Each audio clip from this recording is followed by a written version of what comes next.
ಸ್ನೇಹಿತರೆ, ಮೀಡಿಯಾ ಮಾಸ್ಟರ್ಸ್ಗೆ ಸ್ವಾಗತ ಸುಸ್ವಾಗತ. ಗೆಳೆಯರೆ, ಮೊನ್ನೆ ನಡೆದ ಕರ್ನೂಲ್ ಬಸ್ ದುರಂತ ಸಾಕಷ್ಟು ಪ್ರಶ್ನೆಗಳಿಗೆ ಕಾರಣ ಆಗ್ತಾ ಇದೆ. ಖಾಸಗಿ ಬಸ್ಗಳಲ್ಲಿನ ಸೇಫ್ಟಿ, ಹೆದ್ದಾರಿಗಳ ವ್ಯವಸ್ಥೆ, ತುರ್ತು ಸಂದರ್ಭಗಳಲ್ಲಿ ಚಾಲಕರು ಹಾಗೂ ನಿರ್ವಾಹಕರು ನಡ್ಕೋಬೇಕಾದ ರೀತಿ ಹಾಗೂ ರಸ್ತೆಗಳಲ್ಲಿ ಬೇಜವಾಬ್ದಾರಿಯಿಂದ ಮಾಡುವ ಚಾಲನೆಗಳು ಹೇಗೆ ಅಪಘಾತಗಳಿಗೆ ಕಾರಣ ಆಗ್ತಾ ಇವೆ ಮತ್ತು ಅಮಾಯಕರ ಪ್ರಾಣ ತೆಗಿತಾ ಇವೆ ಅನ್ನೋದಕ್ಕೆ ಕರ್ನೂಲು ಅಪಘಾತ ಕೂಡ ಒಂದು ಉದಾಹರಣೆ. ಅಲ್ಲಿ ಬೈಕ್ ಹಾಗೂ ಬಸ್ ನಡುವೆ ನಡೆದ ಅಪಘಾತ, ಬೈಕ್ ಸವಾರನ ಬೇಜವಾಬ್ದಾರಿತನಗಳು ಇವೆಲ್ಲ ಮೇಲ್ನೋಟಕ್ಕೆ ಕಾಣ್ತಾ ಇವೆ ನಿಜ. ಆದ್ರೆ ಈ ಘಟನೆಯಿಂದ ಕಲಿಬೇಕಾದ ಪಾಠಗಳು ಕೂಡ ಸಾಕಷ್ಟಿವೆ. ಹಾಗಾದ್ರೆ ಏನ್ ಆ ಪಾಠಗಳು? ಇತ್ತೀಚೆಗಿನ ಭಾರತದ ರಸ್ತೆ ಅಪಘಾತಗಳು ನಮಗೆ ನೆನಪು ಮಾಡ್ತಾ ಇರೋದೇನು? ಬನ್ನಿ ನೋಡೋಣ.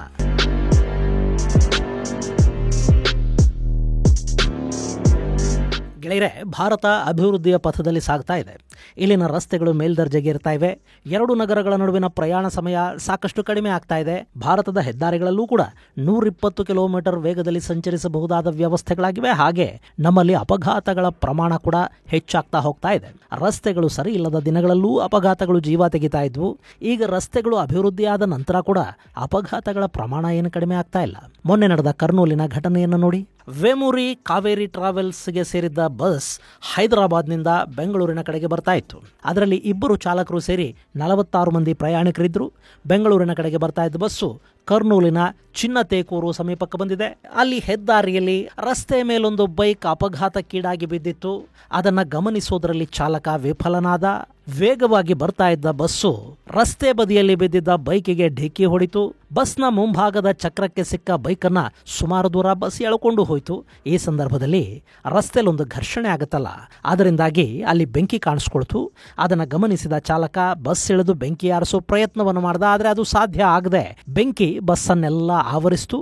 ಅಲ್ಲಿ 20 ಮಂದಿ ಸಾವನ್ನಪ್ಪಿದ್ರು. ಇನ್ನುಳಿದ ಪ್ರಯಾಣಿಕರು ಎಮರ್ಜೆನ್ಸಿ ಎಕ್ಸಿಟ್ನ ಮೂಲಕ ಬಸ್ಸಿಂದ ಇಳಿದು ಪಾರಾದ್ರು. ಇದು ಬಸ್ ದುರಂತದ ಮೇಲ್ನೋಟದ ಚಿತ್ರಣ. ಆದ್ರೆ ಇಲ್ಲಿ ಬಸ್ಗೆ ಏಕಾಏಕಿ ಬೆಂಕಿ ಏನು ಹತ್ಕೊಂಡಿಲ್ಲ. ಅದನ್ನ ಆರಿಸೋದಕ್ಕೆ ಚಾಲಕ ಪ್ರಯತ್ನ ಪಟ್ಟಿದ್ದಾನೆ. ಅಂದ್ರೆ ಅಲ್ಲಿ ಸ್ವಲ್ಪ ಸಮಯಾವಕಾಶ ಕಾಣ್ತಾ ಇದೆ. ಇನ್ನು ಬಸ್ಸಲ್ಲಿದ್ದ 46 ಮಂದಿಯ ಪೈಕಿ 26 ಮಂದಿ ಹೊರಬರೋದಕ್ಕೆ ಸಾಧ್ಯ ಆಗಿದೆ. ಇಷ್ಟಾದ್ರೂ ಅಲ್ಲಿ 20 ಮಂದಿಯ ಸಾವಿಗೆ ಕಾರಣ ಏನು? ಈ ಪ್ರಶ್ನೆ ನಿಮ್ಮಲ್ಲಿ ಖಂಡಿತ ಹುಟ್ಟುತ್ತೆ. ಆ ಬಸ್ಸಲ್ಲಿ ನಿಜಕ್ಕೂ ಏನಾಯ್ತು ಮತ್ತು ಇಂಥ ಸಂದರ್ಭಗಳಲ್ಲಿ ಏನೆಲ್ಲ ಆಗುತ್ತೆ ಅನ್ನೋದನ್ನ ಅರ್ಥ ಮಾಡ್ಕೊಳ್ಳೋದಕ್ಕಾಗಿನೇ ನಾವು ಇದೇ ರೀತಿಯ ಇನ್ನೊಂದಷ್ಟು ಘಟನೆಗಳ ಬಗ್ಗೆ ಕೂಡ ತಿಳ್ಕೋಬೇಕು.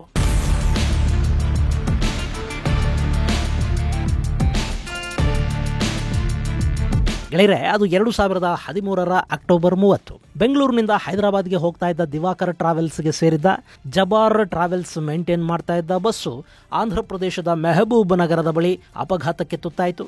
ಬೆಳಗ್ಗೆ ಸಮಯ 4:55 ಮೆಹಬೂಬ್ ನಗರದ ಕೊತ್ತಕೋಟ ಸಮೀಪ ಕಾರೊಂದನ್ನು ಓವರ್ಟೇಕ್ ಮಾಡೋ ಸಮಯದಲ್ಲಿ ಬಸ್ಸು 130 ಕಿಲೋಮೀಟರ್ ವೇಗದಲ್ಲಿತ್ತು. ಅದು ಕಂಟ್ರೋಲನ್ನು ಕಳ್ಕೊಳ್ತು.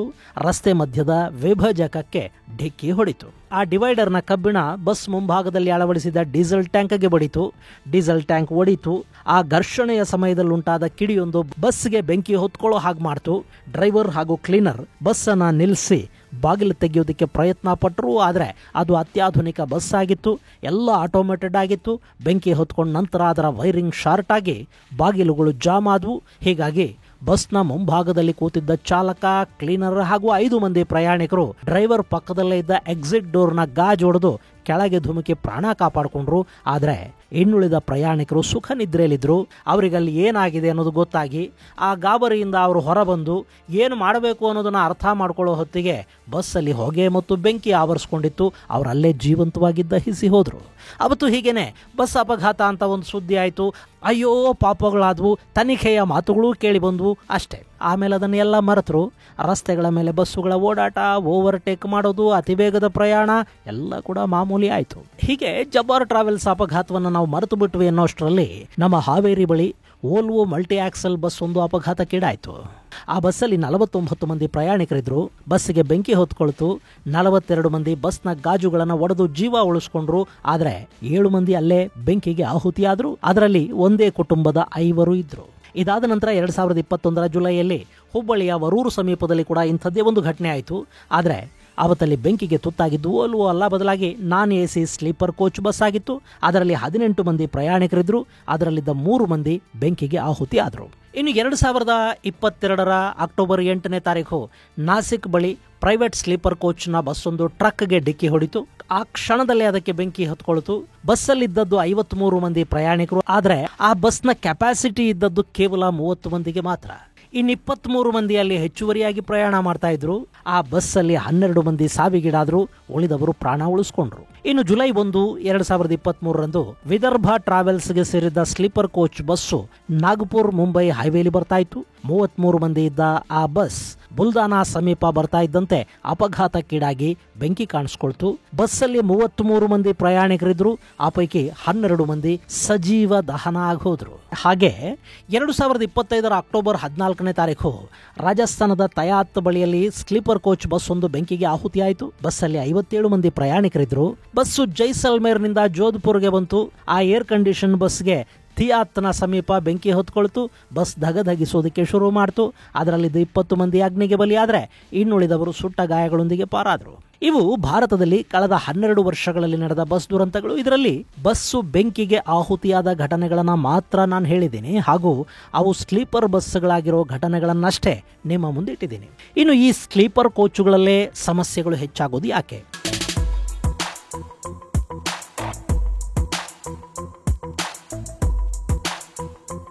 ಗೆಳೆಯರೆ, ಸಾಮಾನ್ಯವಾಗಿ ಸ್ಲೀಪರ್ ಬಸ್ಸುಗಳು ಆರಾಮದಾಯಕ ಅನ್ಸತ್ವೆ. ಒಂದು ಕಡೆಯಿಂದ ಮತ್ತೊಂದು ಕಡೆಗೆ ಹೋಗೋರು ರಾತ್ರಿ ಬಸ್ಸಲ್ಲಿ ನಿದ್ದೆ ಮಾಡಿ ಬೆಳಗ್ಗೆ ತಮ್ಮ ಕೆಲಸಗಳಿಗೆ ಹೋಗಬಹುದು ಅನ್ನೋ ನಿರೀಕ್ಷೆಯಲ್ಲಿರ್ತಾರೆ. ಹೀಗಾಗಿ ಇತ್ತೀಚೆಗೆ ಸ್ಲೀಪರ್ ಕೋಚುಗಳ ಸಂಖ್ಯೆ ಕೂಡ ಹೆಚ್ಚಾಗ್ತಾ ಇದೆ. ಅವುಗಳಲ್ಲಿ ಕೆಲವು ಅಧಿಕೃತವಾಗಿ ಸ್ಲೀಪರ್ ಕೋಚ್ ಬಸ್ಸುಗಳಾದರೆ ಮತ್ತೆ ಕೆಲವು RTOಗಳಿಗೆ ಲಂಚ ಕೊಟ್ಕೊಂಡು ಮಾಡಿಫೈ ಮಾಡಿಕೊಂಡು ಬಸ್ಸುಗಳು, ಅಂದರೆ ಅನಧಿಕೃತ ಬಸ್ಸುಗಳು. ಇನ್ನು ಈ ಸ್ಲೀಪರ್ಗಳಲ್ಲಿ ಅಪ್ಪರ್ ಹಾಗೂ ಲೋವರ್ ಬರ್ತ್ಗಳಿರುತ್ತವೆ. ಇನ್ನು ವೋಲ್ವೋ, ಸ್ಕಾನಿಯಾ, ಬೆನ್ಸ್ ನಂಥ ಕಂಪನಿಗಳ ಬಸ್ಸುಗಳಾದರೆ ಅದರಲ್ಲಿ ಕಿಟಕಿ ಕೂಡ ಇರೋದಿಲ್ಲ. ಅಲ್ಲಿ ಏನಾಗುತ್ತೆ, ಸ್ಲೀಪರ್ ಕೋಚ್ ಆಗಿರೋ ಕಾರಣ ಜನ ಆರಾಮಾಗಿ ನಿದ್ದೆ ಮಾಡ್ತಾ ಇರ್ತಾರೆ. ಈ ಸಂದರ್ಭದಲ್ಲಿ ಬೆಂಕಿ ಹೊತ್ಕೊಂಡ್ರೆ ಅಪ್ಪರ್ ಬರ್ತ್ಗಳಲ್ಲಿರೋರು ಹಾಗೂ ಮಲಗಿರೋರು ಮಿಂಚಿನ ವೇಗದಲ್ಲಿ ಹೊರಬರೋದು ಕಷ್ಟ ಆಗುತ್ತೆ. ಅದರಲ್ಲೂ ಅದು AC ಕೋಚ್ ಆದ್ರಂತೂ ಮುಗದೆ ಹೋಯ್ತು. ಅಲ್ಲಿ ವಿಂಡೋಗಳನ್ನು ಓಪನ್ ಮಾಡೋದಕ್ಕೆ ಆಗೋದಿಲ್ಲ. ಗ್ಲಾಸ್ ಹೊಡೆಯೋದಕ್ಕೆ ಬೇಕಾದ ಸಲಕರಣೆಗಳು ಎಲ್ಲ ಸೀಟ್ಗಳ ಬಳಿ ಇರೋದಿಲ್ಲ. ಎಮರ್ಜೆನ್ಸಿ ಎಕ್ಸಿಟ್ ಬಳಿಗೆ ಎಲ್ಲರೂ ಒಂದೇ ಬಾರಿ ಹೋಗೋದಿಕ್ಕೂ ಆಗೋದಿಲ್ಲ. ಎಲ್ಲ ಆಟೋಮೇಟೆಡ್ ಆಗಿರುತ್ತೆ. ಹೀಗಾಗಿ ಬೆಂಕಿ ಹೊತ್ಕೊಂಡ ಸಂದರ್ಭದಲ್ಲಿ ಡೋರ್ಗಳು ಓಪನ್ ಆಗೋದಿಲ್ಲ. ಇದೆಲ್ಲದರ ಜೊತೆಗೆ ಬಸ್ ಒಳಗೆ ಬೇಗ ಹೊಗೆ ಆವರಿಸ್ಕೊಳ್ತಾ ಹೋಗುತ್ತೆ. ಉಸಿರಾಟದ ಸಮಸ್ಯೆ ಆಗುತ್ತೆ. ಜನಕ್ಕೆ ಎಚ್ಚರ ಆದರೂ ಕೂಡ ಪ್ಯಾನಿಕ್ ಆಗಿರ್ತಾರೆ. ಇನ್ನು ಬೆಂಕಿ ಕೂಡ ಬಸ್ಗಳಲ್ಲಿ ಬೇಗ ಆವರಿಸ್ಕೊಳ್ತಾ ಹೋಗುತ್ತೆ. ಅದಕ್ಕೆ ಕಾರಣ ಅವುಗಳ ವಿಂಡೋ ಸ್ಕ್ರೀನುಗಳು. ತುಂಬಾ ತೆಳುವಾದ ಬಹುತೇಕ ನೈಲಾನ್ ಮೆಟೀರಿಯಲ್ನ ಆ ಸ್ಕ್ರೀನುಗಳು ಬೆಂಕಿ ತಾಕಿದ ಕೂಡಲೇ ಹೊತ್ಕೊಂಡು ಬಿಡುತ್ತವೆ. ಅಲ್ಲಿನ ಬಟ್ಟೆಗಳಿಗೆ ಬೆಂಕಿ ಬಿದ್ದು ಕೂಡಲೇ ಹೊಗೆ ಇನ್ನಷ್ಟು ಹೆಚ್ಚಾಗುತ್ತೆ. ಉಸಿರಾಟದ ಸಮಸ್ಯೆಗೆ ತುತ್ತಾಗುವ ಮನುಷ್ಯ ಮೂರ್ಛಿತನಾಗ್ತಾನೆ. ಇನ್ನು ಎಚ್ಚರ ಇದ್ದವರು ಕೂಡ ಅವರನ್ನವರು ಕಾಪಾಡಿಕೊಳ್ಳೋ ಮೂಡಲಿರ್ತಾರೆ ಹೊರತು ಬೇರೆಯವ್ರ ಬಗ್ಗೆ ಯಾರು ಚಿಂತೆ ಮಾಡ್ತಾರೆ. ಹೀಗಾಗಿ ಅಲ್ಲಿ ಸಾವಿನ ಪ್ರಮಾಣ ಹೆಚ್ಚಾಗುತ್ತೆ. ಇನ್ನು ವೋಲ್ವೋ, ಸ್ಕಾನಿಯಾ, ಬೆನ್ಸ್ ನಂಥ ಬಸ್ಸುಗಳಲ್ಲಿ ರೇರ್ ಇಂಜಿನ್ ಇರುತ್ತೆ. ಡೀಸೆಲ್ ಟ್ಯಾಂಕ್ ಅನ್ನ ಮುಂಭಾಗದಲ್ಲಿ ಕೊಟ್ಟಿರ್ತಾರೆ. ಸೊ ಬಸ್ಸು ಮುಂಭಾಗದಿಂದ ಅಪಘಾತಕ್ಕೀಡಾದ ಮೊದಲು ಪೆಟ್ಟು ಬೀಳುವುದೇ ಡೀಸೆಲ್ ಟ್ಯಾಂಕಿಗೆ. ಇಲ್ಲಿ ಡೀಸೆಲ್ ಟ್ಯಾಂಕ್ ತುಂಬಾನೇ ಸ್ಟ್ರಾಂಗ್ ಆಗಿರುತ್ತೆ, ಅದು ಒಡೆಯೋದಿಲ್ಲ, ಬೆಂಕಿ ಹೊತ್ಕೊಳ್ಳೋದಿಲ್ಲ ಅಂತೆಲ್ಲ ಕಂಪನಿಗಳು ಹೇಳುತ್ತವೆ. ಆದರೆ ಸಾಕಷ್ಟು ಅಪಘಾತಗಳಲ್ಲಿ ಡೀಸೆಲ್ ಟ್ಯಾಂಕ್ ಓಪನ್ ಆಗಿ ಅದು ಬೆಂಕಿಗೆ ತುತ್ತಾಗುತ್ತೆ ಅನ್ನೋದನ್ನ ನಾವಿಲ್ಲಿ ಮರೆಯೋ ಹಾಗಿಲ್ಲ.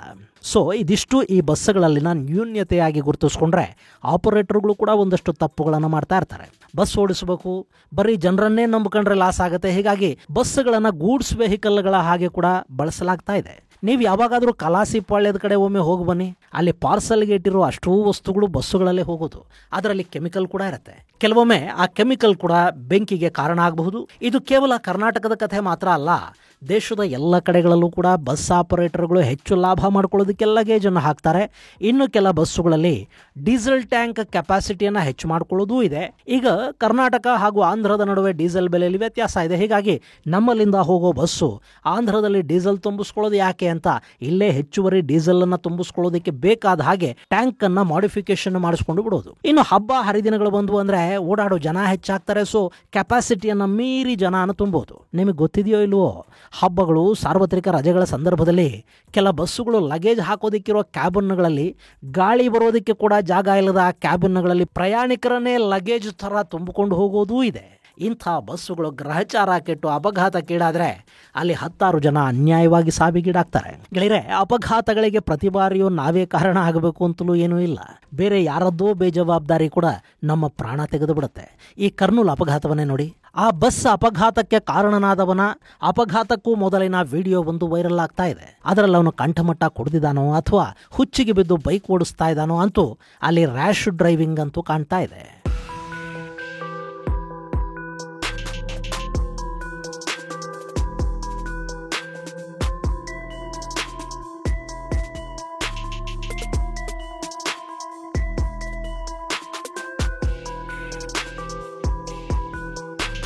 ಇದೇ ಬೈಕು ಬಸ್ ಅಪಘಾತಕ್ಕಲ್ಲಿ ಕಾರಣ ಆಗಿರೋದು. ಪೆಟ್ರೋಲ್ ಬಂಕಲ್ಲಿ ಬೈಕನ್ನು ನಿಲ್ಲಿಸಿ ಅಲ್ಲಿಂದ ವಾಪಸ್ ಹೋಗುವಾಗ ಅವನ ಅವತಾರನೊಂದ್ಸರಿ ನೋಡಿ. ಹೀಗಲ್ಲಿಂದ ಹೋದವನು ಇದೇ ರೀತಿಯ ಸ್ಟಂಟ್ ಮಾಡ್ತಲೇ ರಸ್ತೆಯಲ್ಲಿ ಜಾರಿದ ಹಾಗಿದ್ದಾನೆ. ಆ ನಂತರ ಅವನು ಡಿವೈಡರ್ಗೆ ಗುದ್ದಿದ್ದಾನೆ. ಬೈಕ್ ರಸ್ತೆಗೆ ಬಿದ್ದಿದೆ. ಅದರ ಪಕ್ಕದಲ್ಲೇ ಈ ಸವಾರ ಕೂಡ ಬಿದ್ದಿದ್ದಾನೆ. ಇನ್ನು ಹಿಂಬದಿಯಲ್ಲಿ ಇನ್ನೊಬ್ಬ ಹುಡುಗ ಇದ್ದ ನೋಡಿ, ಅವನಿಗೆ ಸ್ವಲ್ಪ ಮಟ್ಟಿನ ತರಚು ಗಾಯಗಳಾಗಿವೆ. ಆ ಹುಡುಗ ತಕ್ಷಣ ಬೈಕನ್ನ ಮತ್ತು ಸವಾರನನ್ನ ರಸ್ತೆಯಿಂದ ಈಚೆಗೆ ಎಳೆಯೋದಕ್ಕೆ ಪ್ರಯತ್ನ ಪಟ್ಟನಂತೆ, ಆದ್ರೆ ಅದು ಸಾಧ್ಯ ಆಗಿಲ್ಲ. ಅಷ್ಟರಲ್ಲೇ ವೇಗವಾಗಿ ಬಸ್ ಬಂದಿದೆ. ಹೈವೇಗಳು ಖಾಲಿ ಇದ್ದಾಗ ಬಸ್ಸುಗಳ ಚಾಲಕರು ಕೂಡ ಮಿತಿ ಮೀರಿದ ವೇಗದಲ್ಲಿ ಡ್ರೈವ್ ಮಾಡ್ತಾ ಇರ್ತಾರೆ. ಇಲ್ಲಿ ಕೂಡ ಹಾಗೆ ಆದಂತಿದೆ. ಬಸ್ ಚಾಲಕನಿಗೆ ತಕ್ಷಣಕ್ಕೆ ಈ ಬೈಕ್ ಕಂಡಿಲ್ಲ. ಅದನ್ನ ನೋಡಿ ಅವನು ಬ್ರೇಕ್ ಹಾಕೋ ಹೊತ್ತಿಗೆ ಬಸ್ಸಿನ ಮುಂದಿನ ಚಕ್ರ ಬೈಕ್ ಮೇಲೆ ಹತ್ತಿದೆ. ಅದನ್ನ ಸ್ವಲ್ಪ ದೂರ ಎಳ್ಕೊಂಡೂ ಹೋಗಿದೆ. ಹೀಗೆ ರಸ್ತೆಯಲ್ಲಿ ಬೈಕನ್ನ ಬಸ್ ಎಳ್ಕೊಂಡು ಹೋಗುವಾಗ ಒಂದಷ್ಟು ಕಿಡಿಗಳಿದ್ದಿವೆ. ಬಹುಶಃ ಬೈಕ್ನ ಪೆಟ್ರೋಲ್ ಟ್ಯಾಂಕ್ ಓಪನ್ ಆಗಿ ಅಲ್ಲಿ ಪೆಟ್ರೋಲ್ ಹೊರಗೆ ಬಂದಿರಬೇಕು. ಈ ಕಿಡಿ ತಾಕಿ ಮೊದಲಿಗೆ ಬೈಕ್ಗೆ ಬೆಂಕಿ ಹೊತ್ಕೊಂಡಿರುತ್ತೆ. ಆಮೇಲೆ ಬಸ್ಸಿನ ಟೈರ್ಗೆ ಬೆಂಕಿ ತಗಲಿ ಅದು ಬಸ್ಸನ್ನು ಸುಡೋದಕ್ಕೆ ಶುರು ಮಾಡಿದೆ. ಇದನ್ನು ನೋಡಿದ ತಕ್ಷಣ ಡ್ರೈವರ್ ಪ್ರಯಾಣಿಕರನ್ನ ಎಚ್ಚರಿಸಿ ಬಸ್ನ ಗ್ಲಾಸ್ ಒಡೆದು ಹಾಕಿದ್ರೆ ಆಗಿರೋ ಸಾವುಗಳನ್ನು ಇನ್ನೂ ಸ್ವಲ್ಪ ಕಡಿಮೆ ಮಾಡಬಹುದಿತ್ತೇನೋ. ಆದರೆ ಅಲ್ಲಿ ಚಾಲಕನ ಬೇಜವಾಬ್ದಾರಿತನ ಕೂಡ ದೊಡ್ಡ ಮಟ್ಟದಲ್ಲಿ ಕಾಣ್ತಾ ಇದೆ. ಗೆಳೆಯರೆ, ಹೆದ್ದಾರಿಗಳಲ್ಲಿ ಹಾಗೂ ರಾತ್ರಿ ರಸ್ತೆಗಳಲ್ಲಿ ವೀಲಿಂಗ್ ಮಾಡೋ ಬೈಕರ್ಸ್ ಎಷ್ಟು ಅಪಾಯಕಾರಿನೋ, ಬಾಯಲ್ಲಿ ಅಫೀಮ್ ಇಟ್ಕೊಂಡು ಡ್ರೈವ್ ಮಾಡೋ ದೊಡ್ಡ ದೊಡ್ಡ ವಾಹನಗಳ ಚಾಲಕರು ಕೂಡ ಅಷ್ಟೇ ಅಪಾಯಕಾರಿ. ಅದರಲ್ಲೂ ಉತ್ತರ ಭಾರತದ ಲಾರಿಗಳ ಚಾಲಕರು ಇದನ್ನು ಅಭ್ಯಾಸ ಮಾಡ್ಕೊಂಡಿರ್ತಾರೆ. ಅದು ಕೂಡ ಅಪಘಾತಗಳಿಗೆ ದೊಡ್ಡ ಮಟ್ಟದಲ್ಲಿ ಕಾರಣ ಆಗುತ್ತೆ. ರಾಜಸ್ಥಾನದಲ್ಲಿ ನಡೆದ ಕೆಮಿಕಲ್ ಲಾರಿ ದುರಂತ ಹಾಗೂ ಗ್ಯಾಸ್ ಲಾರಿಯ ದುರಂತದ ಹಿಂದೆ ಕೂಡ ಇಂಥದ್ದೇ ಅನುಮಾನಗಳಿದ್ವು. ಇನ್ನು ನಮ್ಮಲ್ಲಿ ರಸ್ತೆಗಳಲ್ಲಿ ರಾತ್ರಿ ಕೂಡ RTO ವಾಹನಗಳು ನಿಂತಿರುತ್ತವೆ. ಯಾಕೆ? ವಸೂಲಿ ಮಾಡ್ಕೊಳ್ಳೋದಿಕ್ಕೆ. ಆದರೆ ಅವರಿಗೆ ಲಂಚದ ಬಗ್ಗೆ ಇರೋ ಪ್ರೀತಿ ಇಂಥವನ್ನೆಲ್ಲ ನೋಡೋ ಕಡೆ ಇರೋದೇ ಇಲ್ಲ. RTO ಅಧಿಕಾರಿಗಳವರ ಕೆಲಸನ ಸ್ವಲ್ಪ ನಿಷ್ಠೆಯಿಂದ ಮಾಡಿದರೂ ಕೂಡ ಅಪಘಾತಗಳ ಪ್ರಮಾಣ ತುಂಬಾನೇ ಈ ದೇಶದಲ್ಲಿ ಕಡಿಮೆ ಆಗುತ್ತೆ. ಆದರೆ ಹಾಗೆ ಮಾಡಿದ್ರೆ ಅವರ ಆದಾಯಕ್ಕೆ ಕತ್ತರಿ ಬೀಳುತ್ತಲ್ಲ. ಗೆಳೆಯರೆ, ಇಲ್ಲಿ ಸ್ಲೀಪರ್ ಬಸ್ಗಳಲ್ಲಿ AC ಬಸ್ಗಳಲ್ಲಿ ಓಡಾಡಬೇಡಿ ಅಂತ ಹೇಳೋದು ನನ್ನ ಉದ್ದೇಶ ಅಲ್ಲ. ಆದರೆ ಅಲ್ಲಿನ ಸಮಸ್ಯೆಗಳ ಬಗ್ಗೆ, ನ್ಯೂನತೆಗಳ ಬಗ್ಗೆ ಹೇಳಿದ್ದೀನಿ. ನಿಮಗೆ ಕೂಡ ಇಂಥ ಸಾಕಷ್ಟು ಲೋಪದೋಷಗಳು ಕಾಣಿಸಿರುತ್ತವೆ. ಅವುಗಳನ್ನು ಕಾಮೆಂಟ್ ಬಾಕ್ಸಲ್ಲಿ ತಿಳಿಸಿ. ಇನ್ನು ವೇಗ ಅನ್ನೋದು ಥ್ರಿಲ್ ಕೊಡುತ್ತೆ ಅನ್ನೋದು ನಿಜಾನೇ. ಆದರೆ ಅಜಾಗರೂಕತೆ ಅನ್ನೋದು ಖಂಡಿತ ನಮ್ಮನ್ನು ಕೊಲ್ಲುತ್ತೆ. ನಮ್ಮನ್ನಷ್ಟೇ ಅಲ್ಲ, ಬೇರೆಯವರ ಸಾವಿಗೆ ಕೂಡ ಅದು ಕಾರಣ ಆಗುತ್ತೆ ಅನ್ನೋದು ನೆನಪಿರಲಿ. ಇದು ಗೆಳೆಯರೆ, ಭಾರತದ ರಸ್ತೆಗಳಲ್ಲಿ ನಡೆದ ಬಸ್ ಬೆಂಕಿ ದುರಂತಗಳು ಹಾಗೂ ಅದಕ್ಕೆ ಕಾರಣವಾದ ಅಂಶಗಳ ಕುರಿತಾದ ಒಂದಷ್ಟು ಮಾಹಿತಿ. ಮುಂದಿನ ಸಂಚಿಕೆಯಲ್ಲಿ ಮತ್ತಷ್ಟು ವಿಶೇಷಗಳ ಜೊತೆ ಮತ್ತೆ ಭೇಟಿಯಾಗೋಣ. ಅಲ್ಲಿವರೆಗೆ ಜೈ ಹಿಂದ್, ಜೈ ಕರ್ನಾಟಕ.